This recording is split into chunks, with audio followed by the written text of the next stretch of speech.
स्वागत है आपका। मैं हूं आपके साथ अनुज श्रीवास्तव। हरिद्वार में एक व्यक्ति को चप्पल से मारने का वीडियो वायरल हो रहा है, जहां भीम गोडा बैरियर पर कुछ लोगों ने एक व्यक्ति की बुरी तरह से पिटाई कर दी। और यहां पर आपको बता दें कि मारपीट के दौरान पुलिसकर्मी भी मौके पर मौजूद रहे। मामले में एसएसपी का कहना है कि एक वीडियो हमारे संज्ञान में आया है, जिसके बाद सीओ को कार्रवाई करने के आदेश दिए गए हैं।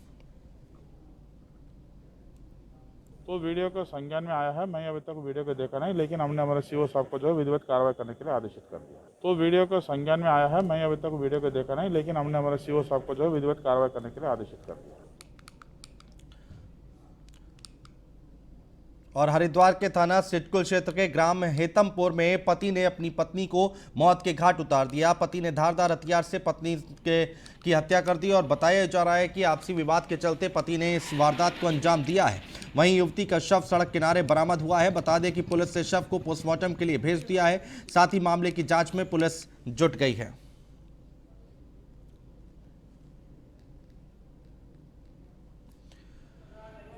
तो हरिद्वार से खबर हम आपको बता रहे हैं, जहां पर एक पति ने अपनी पत्नी को मौत के घाट उतार दिया।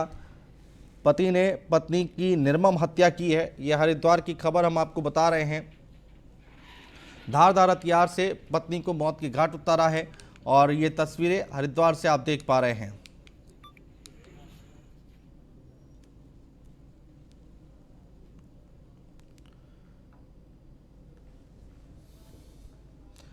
सिडकुल थाना क्षेत्र है, जहां पर हेतमपुर गांव है। वहां पर पति ने अपनी पत्नी को जान से मार दिया है। पति ने धारदार हथियार से पत्नी की हत्या कर दी है। बताया जा रहा है कि आपसी विवाद के चलते पति ने इस वारदात को अंजाम दिया है। युवती का शव सड़क किनारे बरामद हुआ। बता दें कि पुलिस ने शव को पोस्टमार्टम के लिए भेज दिया है और साथ ही मामले की जांच पुलिस कर रही है।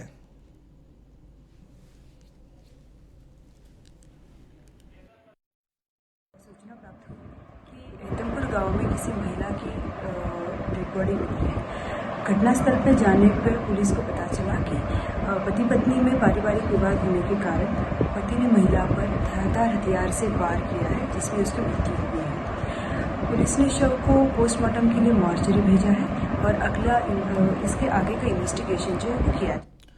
और टिहरी में देव सुमन के बलिदान दिवस पर विधायक धन सिंह नेगी ने नई टिहरी कारागार वो पहुंचे और देव सुमन को नमन कर श्रद्धांजलि दी। विधायक ने चंबा चौराहे पर श्री देव सुमन की मूर्ति का अनावरण भी किया। इस दौरान विधायक और डीएम ने वृक्षारोपण भी किया। मौके पर डीएफओ कोको रोशो, जेल अधीक्षक समेत कई लोग मौजूद रहे।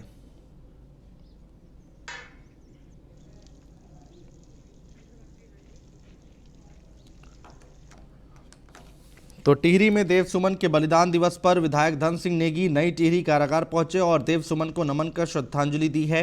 विधायक ने चंबा चौराहे पर श्री देव सुमन की मूर्ति का अनावरण भी किया है।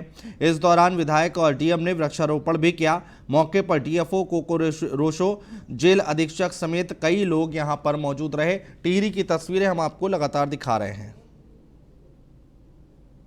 बताया जा रहा है कि जेल के अंदर पहले जब जो लोग जाते थे कुछ उसके बाहरी हिस्सों को देखने के लिए, तो वो इस बार मना ही है और बाकी बहुत भीड़ तो कहीं भी एकत्र नहीं होने हैं। ये तो दिशा निर्देश पहले से ही टिहरी विधानसभा की ओर से श्रद्धासुमन अर्पित किए हैं और आज मैं चंबा में श्री देव सुमन जी की एक भव्य मूर्ति का अनावरण कर रहा हूं, जो मैंने विधायक से बनाई है।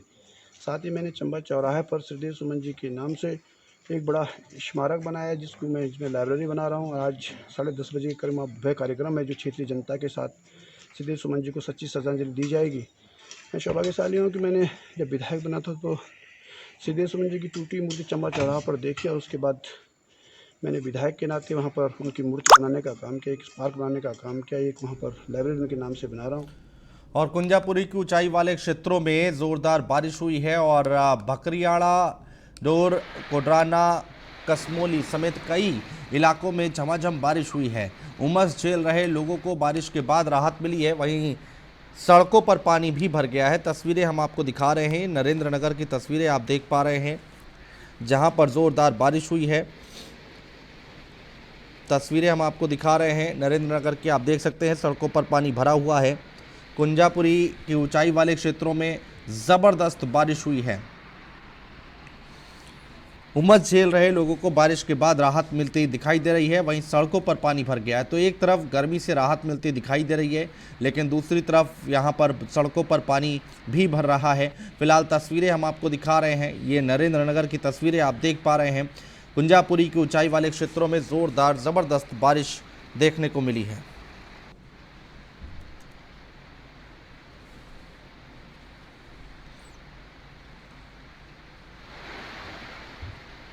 और उत्तराखंड पुलिस के जवानों में ग्रेड पे के मामले में पुलिस परिजनों पर तमाम दलीलों और अपीलों का कोई असर नहीं दिखाई दे रहा है। तेज बारिश के बीच पुलिस परिजनों ने गांधी पार्क पहुंचकर विरोध प्रदर्शन करते हुए जमकर नारेबाजी की है।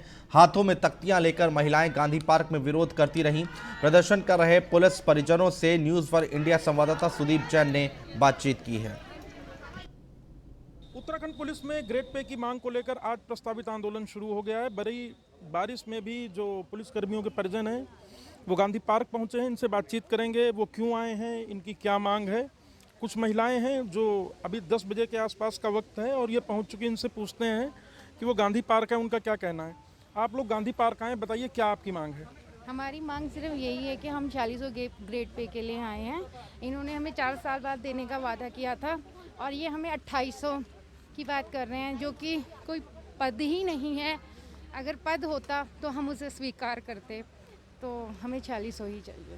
तो 4600 ग्रेड पे की मांग है, जब पद नहीं तो कैसे बात माना जाए। और हालांकि शासन और सरकार भी कह रही है हम जल्द हल निकालेंगे, फिर आप लोग आज क्यों आंदोलन कर रहे हैं। जब हल निकालना था 4 साल क्यों रुके, हल निकालना था पहले से निकालते, हम यहाँ नहीं आते। पर जब सब आए हैं तो हमें आना यहाँ ज़रूरी ही बना। तो कहना है देर हो गई, हल अगर पहले निकलता तो ये स्थिति ना होती। कुछ और महिलाएं इनसे पूछते हैं। आप बताइएगा, आज आप सुबह बारिश में भी आ गए अपने आंदोलन में, क्या मांग है आपकी। हमें 4600 ग्रेड पे थे, हमें 4 साल पहले मिलना चाहिए, अब मिल रहा, अभी भी नहीं मिल रहा 4600 ग्रेड पे। तो 4600 ग्रेड पे की एक सूत्री मांग है कि 4600 ग्रेड पे से कम की जो कोई भी सरकार की मांग होगी या सरकार का निर्णय होगा वो बर्दाश्त नहीं होगा। आप बताइए, आप सुबह बारिश में आई हैं, क्या कहना चाहेंगी। पुलिसकर्मी इतने कोविड काल में ड्यूटी की, सारी समस्याएं देखी, आज ये स्थिति क्यों पैदा हुई। वही है कि मतलब पुलिस कर्मियों का दुख दर्द देखना चाहिए सरकार को भी। पहले तो बढ़ाते नहीं तो घटाते तो नहीं। कहाँ 46 से कहाँ तुम 28 का ले आए। तो सरकार से यही मांग है हमारी, शांतिपूर्वक हमारा आंदोलन कोई वैसे नहीं है, शांतिपूर्वक है, बस अपनी मांग पूरी हो जाए। तो ये महिलाएं हैं जो पुलिसकर्मियों के परिवारजन हैं, इनका कहना है यदि हमारा ग्रेड पे बढ़ नहीं रहा तो कम से कम ना हो, और अब 4600 से जो कम की मांग है इस पर वो कतई भी राजी नहीं होंगे। कैमरामैन अनूप भट्ट के साथ Sudeep Jain, news one India, Dehradun, Uttarakhand. और बढ़ते आगे, ऋषिकेश में पुलिस को सफलता मिली है, जहां 12 साल के बच्चे का किडनैप करने वाले आरोपी को पुलिस 6 घंटों के अंदर ही गिरफ्तार कर लिया है। बता दें कि शनिवार को शिकायतकर्ता ने पुलिस में शिकायत दर्ज की थी। शिकायत के बाद पुलिस ने तत्काल कार्रवाई करते हुए आरोपी किडनैपर भोला राम को बिजनौर के धामपुर से 6 घंटे के अंदर गिरफ्तार कर लिया है। आरोपी के पास से बच्चे को सकुशल प्राप्त कर लिया गया है।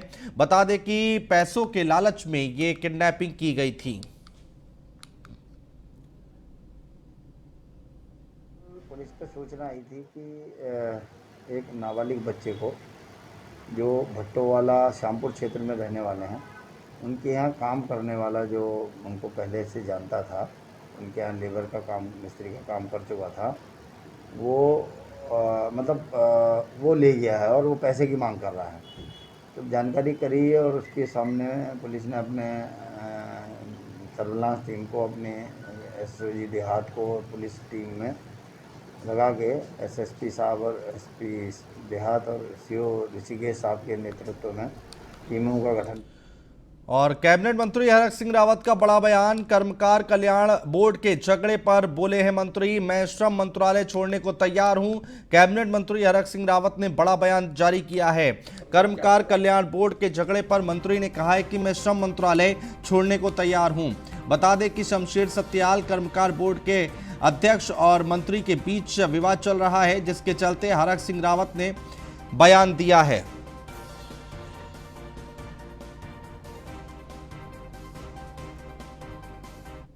तो मुख्यमंत्री से कह दिया, मैंने अभी मुख्यमंत्री से परसों मिलकर कह दिया कि भाई, मैंने तो त्रिवेंद्र राव से भी कहा था, मैंने त्रिवेंद्र राव से भी कहा था, मैंने तीरथ राव से भी कहा था कि भाई अगर तुम्हें लगता है कि भाई ये व्यक्ति बहुत होशियार है श्रम विभाग को, तो इसको मंत्री की शपथ दिला दो या इसको मुझे हटा दो श्रम विभाग मेरे पास से। नहीं क्यों, हमने तो मुख्यमंत्री से कह दिया, मैंने अभी मुख्यमंत्री से परसों मिल के कह दिया कि भाई मैंने तो त्रिवेंद्र राव से भी कहा था, मैंने त्रिवेंद्र राव से भी कहा था, मैंने तीरथ राव से भी कहा था कि भाई अगर तुम्हें लगता है कि भाई ये व्यक्ति बहुत होशियार है श्रम विभाग को, तो इसको मंत्री की शपथ दिला दो या इसको मुझे हटा दो श्रम विभाग मेरे पास से। नहीं क्यों, हमने तो मुख्यमंत्री से कह दिया, मैंने अभी मुख्यमंत्री से परसों मिल के कह दिया कि भाई मैंने तो त्रिवेंद्र राव से भी कहा था, मैंने त्रिवेंद्र राव से भी कहा था, मैंने तीरथ राव से भी कहा था कि भाई अगर तुम। तो क्या कुछ कहना है हरक सिंह रावत का, वो हमने आपको बताया। कैबिनेट मंत्री हैं हरक सिंह रावत, जिनका बड़ा बयान आया है। कर्मकार कल्याण बोर्ड के झगड़े पर बोले हैं मंत्री, मैं श्रम मंत्रालय छोड़ने को तैयार हूं। तो ये बड़ी खबर हम आपको बता रहे हैं। कर्मकार कल्याण बोर्ड के झगड़े पर मंत्री ने कहा है कि मैं श्रम मंत्रालय छोड़ने को तैयार हूं। शमशेर सत्याल कर्मकार बोर्ड के अध्यक्ष हैं और मंत्री के बीच विवाद चल रहा है, जिसके चलते हरक सिंह रावत ने ये बयान दिया है। तो कर्मकार बोर्ड को लेकर काफ़ी लंबे समय से ये विवाद चल रहा है और अब हरक सिंह रावत ने कहा है कि मैं श्रम मंत्रालय छोड़ने को तैयार हूं। तो ये बड़ी खबर हम आपको बता रहे हैं, अहम खबर है। मैं श्रम मंत्रालय छोड़ने को तैयार हूं। शमशेर सत्याल कर्मकार बोर्ड के अध्यक्ष और मंत्री के बीच विवाद चल रहा है, हरक सिंह रावत के बीच में विवाद चल रहा है। तो शमशेर सत्याल और हरक सिंह रावत के बीच में जमकर विवाद हो रहा है और इसको लेकर अब हरक सिंह रावत ने ये बयान जारी किया है और बोला है कि मैं श्रम मंत्रालय छोड़ने को तैयार हूं। तो ये बड़ी खबर हम आपको बता रहे हैं, देहरादून से आ रही है। कैबिनेट मंत्री हरक सिंह रावत जिन्होंने ये बड़ा बयान दिया है। उत्तराखंड में आगामी चुनाव है और भू कानून समेत तमाम मुद्दों पर उत्तराखंड के धारचूला से विधायक हरीश धामी ने क्या कुछ कहा, वो सुनवाते हैं आपको। आगामी साल में उत्तराखंड में विधानसभा के चुनाव है। हमारे साथ बातचीत करने के लिए कांग्रेस से विधायक हरीश धामी जी हैं। सर, आगामी साल में उत्तराखंड में चुनाव है, ऐसे में क्या कुछ मुद्दे हैं जिन पर आप लोग चुनाव लड़ेंगे? देखिए, जो हमारी पूर्ववर्ती सरकार ने जो योजनाएं चलाई थी उसको वर्तमान सरकार ने बंद किया है। बेरोजगारों को रोजगार नहीं मिल रहा है, भू कानून जैसा महत्वपूर्ण मुद्दे हैं। तो इन तमाम मुद्दों पर हम लोग चुनाव लड़ेंगे और निश्चित तौर पर 2022 में कांग्रेस जो है सत्ता में वापसी करेगी। सर, किसके चेहरे पे आप लोग चुनाव लड़ेंगे? देखिए, सीधी बात है, माननीय हरीश राव जी के चेहरे पे चुनाव लड़ रहे हैं, गणेश गोदियाल जी के चेहरे पे चुनाव लड़ रहे हैं और नेता प्रतिपक्ष के रूप में प्रीतम सिंह जी के चेहरे पे चुनाव लड़ रहे हैं। भूमि कानूनों को लेकर भी तमाम तरीके की बातें चल रही हैं, इसको लेकर कांग्रेस की जो राय है वो क्या है?